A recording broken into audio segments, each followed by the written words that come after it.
Arcano 6, a escolha. Representa o ponto decisivo da jornada, onde as decisões devem ser conscientes. O trabalho é compreender a dinâmica entre destino, livre-arbítrio e karma, aprendendo a discernir entre desejos superficiais e aspirações elevadas da alma, para assumir total responsabilidade pelo próprio caminho evolutivo. Da responsabilidade sobre nós, sobre a vida que nos foi concedida, sobre a liberdade de escolher caminhos que nos foi concedida, sobre a liberdade de construir o nosso destino que nos foi dado. Então nós achamos que não temos essa liberdade. Nós temos, ela nos foi dada. Só que ela é limitada por uma série de fatores que nós não percebemos, não entendemos, então achamos que não temos essa liberdade. Mas não é a liberdade de fazer o que eu quero, quando eu quero, como eu quero, aquela coisa tola que muitos dizem assim. Eu sou dono de mim, eu faço o que eu quero. Não é essa liberdade. É uma liberdade limitada pelo arbítrio. Tem algo e coloca um limite nessa liberdade. E o que é esse limite, esse arbítrio? É a responsabilidade pelas escolhas que nós fazemos. Cada escolha terá a sua consequência, boa ou má, de acordo com a escolha que fazemos. Cada ação reverberará um efeito que retorna a nós mesmos. Então, esta liberdade, que nós chamamos de livre-arbítrio, está ligada à lei de causa e efeito. É uma lei universal, é uma lei da física, é uma lei da ciência, que são nomes dados à lei divina, à lei cósmica, lei universal, entenda como quiser. O passado gera o karma. O livre-arbítrio é a escolha das ações no presente, a ferramenta que determina o destino futuro.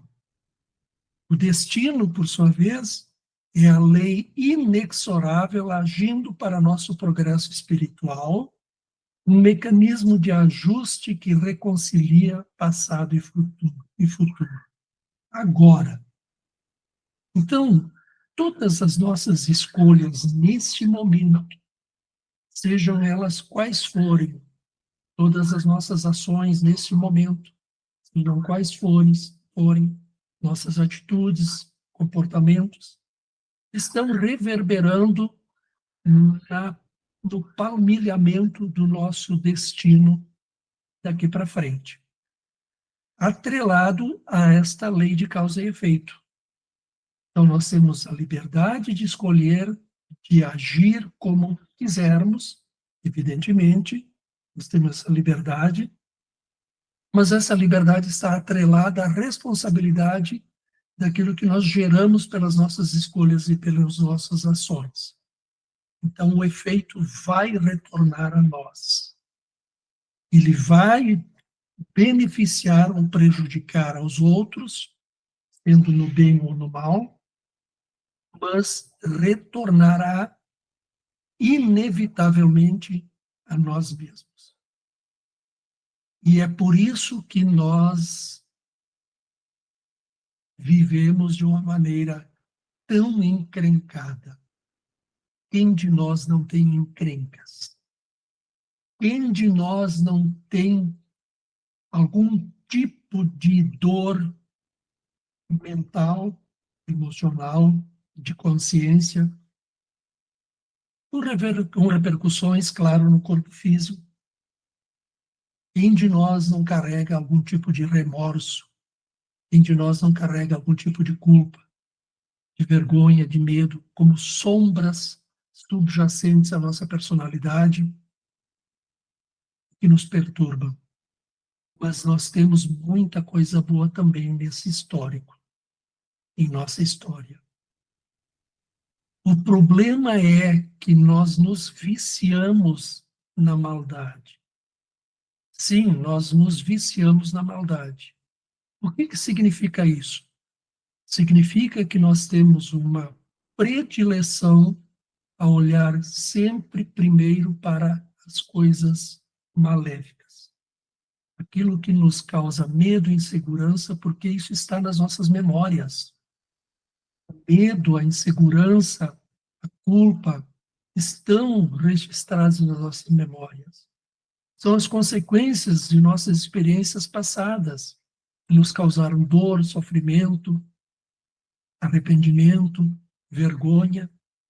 Então, o nosso sistema mental de alerta, diante de qualquer situação nova ou incerta, ele nos alerta dos riscos possíveis ou prováveis, nem sempre reais.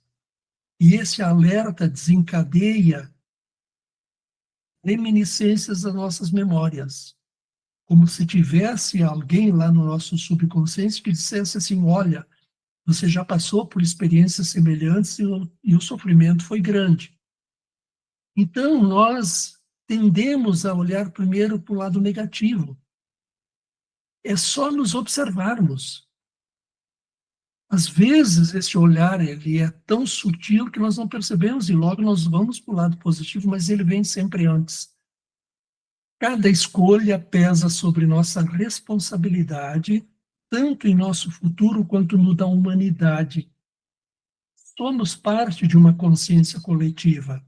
Por isso, cada escolha feita por nós é uma escolha feita para todos, porque não estamos separados dos outros. Isso é suficiente para nos convencer da importância da individuação e da autoconsciência? Então, tem uma questão muito importante agora para nós refletirmos. Nós estamos vendo tantas situações injustas acontecendo no mundo, na nossa sociedade, violência, corrupção, crime, tantas coisas, né? Guerras. E nós ainda nos iludimos achando que nós vamos resolver esses problemas na dialética, no discurso, nas bandeiras que nós levantamos, defendendo ideias, ideologias, grupos, sociedades, nações. Isso é uma grande ilusão. Isso é uma grande ilusão. Nós ainda acreditamos que vamos resolver esses problemas discutindo eles. Não se resolve um problema discutindo o problema. A solução do problema nunca está no problema. Ela sempre vem do lado oposto ao problema. Então, quando queremos resolver um problema, temos que deixar ele de lado, olhar na direção oposta e buscar algo novo que faltou àquela situação e criou o problema. Então, o que falta em nós, na sociedade, no mundo, que está gerando esse montão de problemas de violência, de corrupção, de crimes e de guerras? O que está faltando? Isso nos traz uma reflexão muito profunda. Talvez esteja faltando mais amor, talvez esteja faltando humanização ao ser humano, talvez esteja faltando mais responsabilidade sobre aquilo que nós emanamos pelos nossos pensamentos, sentimentos, emoções, nosso magnetismo, aquilo que nós jogamos na psicosfera planetária com nossas palavras, os movimentos que nós fazemos no mundo. Talvez esteja faltando mais consciência, mais autoconsciência, mais responsabilidade, isto é, desenvolvermos a nossa capacidade de responder pelos nossos atos. Então, responsabilidade é a capacidade de responder pelos nossos atos com as nossas próprias habilidades. Isso é responsabilidade. Então, nós precisamos desenvolver mais nossas habilidades de responder pelos nossos atos. Talvez esteja faltando isso. Nosso foco nesta jornada é a individuação. Primeiro passo para a autoconsciência. O ser que não se autorreconhece não alcança a autoconsciência e não se percebe sendo protagonista de seu próprio destino, de seu aprisionamento ou libertação e, fundamentalmente, de sua responsabilidade sobre o que gera para os outros. O Arcano 6 nos remete a uma profunda reflexão. Nós já nos humanizamos, agindo com base em valores superiores, ou ainda somos formas humanas com reações puramente instintivas?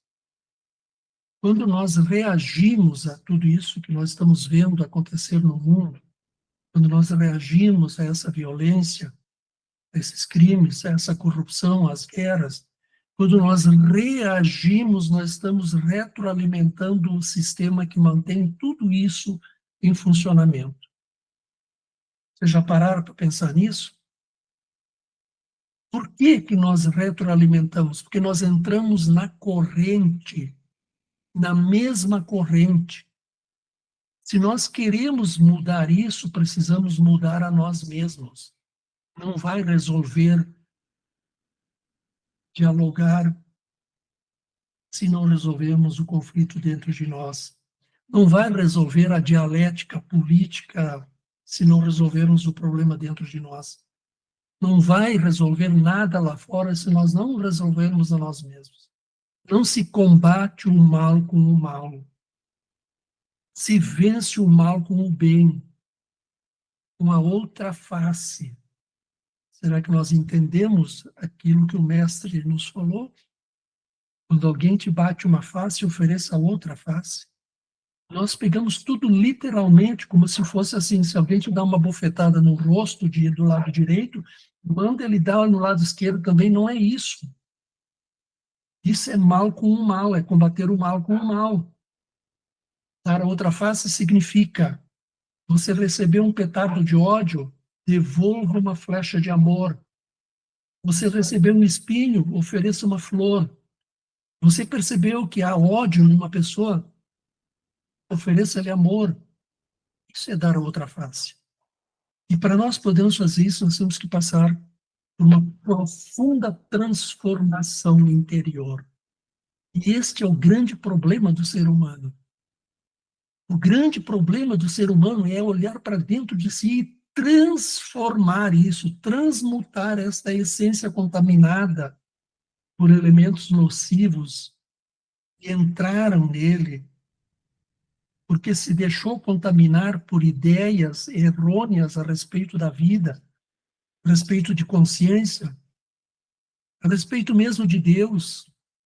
Tantos equívocos foram formando um conteúdo equivocado dentro de nós, que encobriu a nossa essência pura, a nossa essência de luz, por cobertores e cobertores do ego, vaidade, orgulho, presunção, prepotência, tantas coisas que foram encobrindo a nossa essência, porque nós acreditamos que se o problema está lá fora, nós temos que resolver ele lá fora, mas o problema lá fora é a manifestação do problema aqui dentro.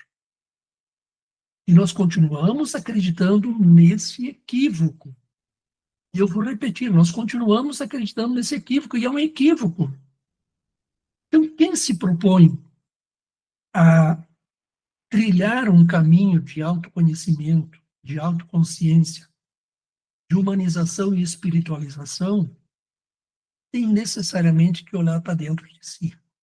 Tem necessariamente que curar suas feridas. Tem necessariamente que iluminar suas sombras. Tem necessariamente que transmutar a sua mentalidade e transformar, isto é, mudar a forma como está vivendo. Isso é fundamental. Se não fizermos isso, nós vamos continuar nessa situação caótica. Então, é uma reflexão bastante profunda e esse Arcano 6 nos propõe. Ou nós nos humanizamos e passamos a fazer escolhas conscientes conscientes não só da escolha que estamos fazendo, mas conscientes do resultado que elas gerarão, conscientes do retorno que elas trarão. Porque se nós somos seres incompletos, imperfeitos, mas que somos portadores do germe da perfeição, o germe da inteligência do Criador de tudo, nós estamos nos construindo. E qual é o material de construção que nós estamos usando? Examinemos isso. O material de construção que nós estamos usando é aquilo que nós amealhamos como retorno das nossas ações. É a troca que nós recebemos pelos valores que nós geramos para comprar esses materiais. Que valores nós estamos gerando?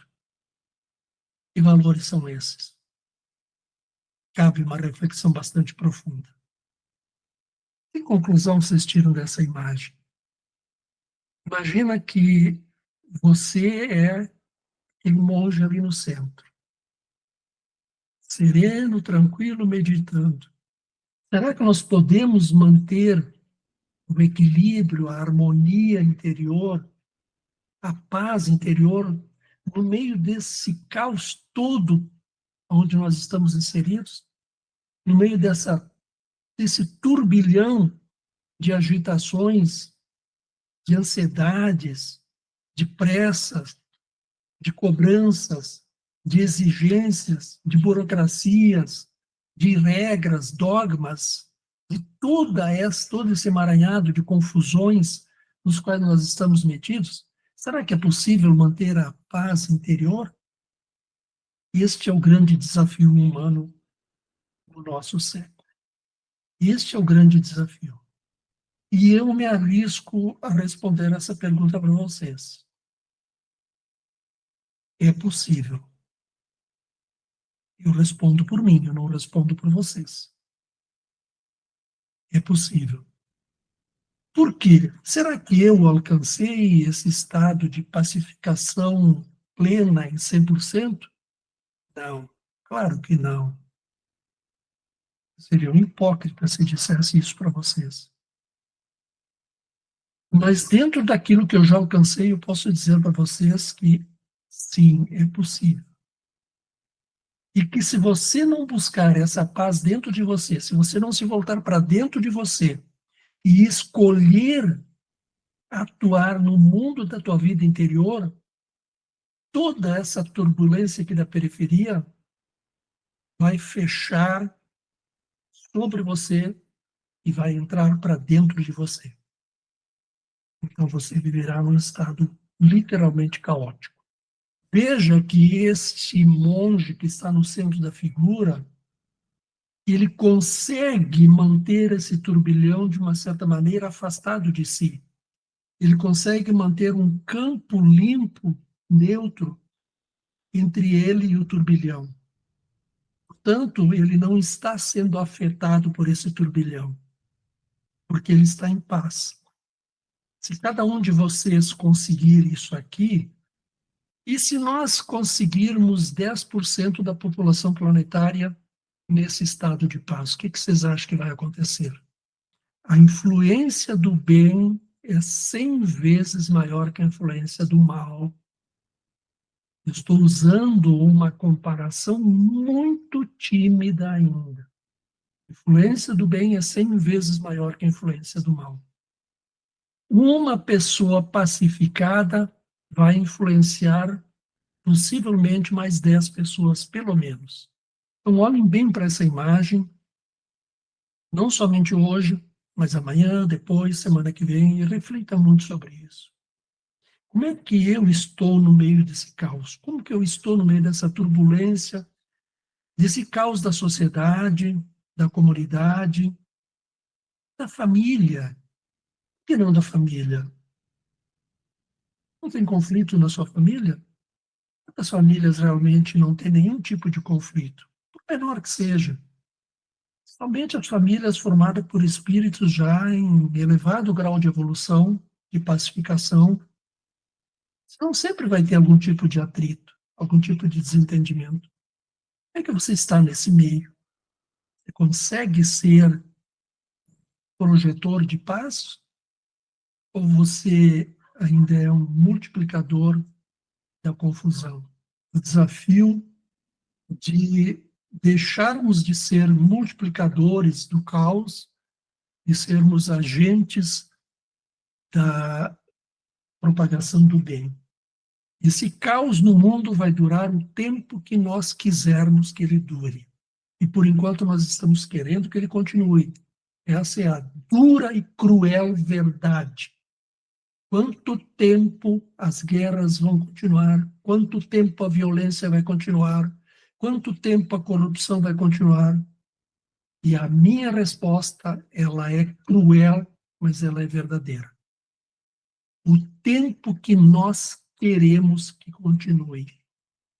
Porque enquanto nós não nos pacificarmos aqui, não vamos acabar lá, com os conflitos, com as guerras, com a violência, com os crimes. Gente, nós estamos no século XXI,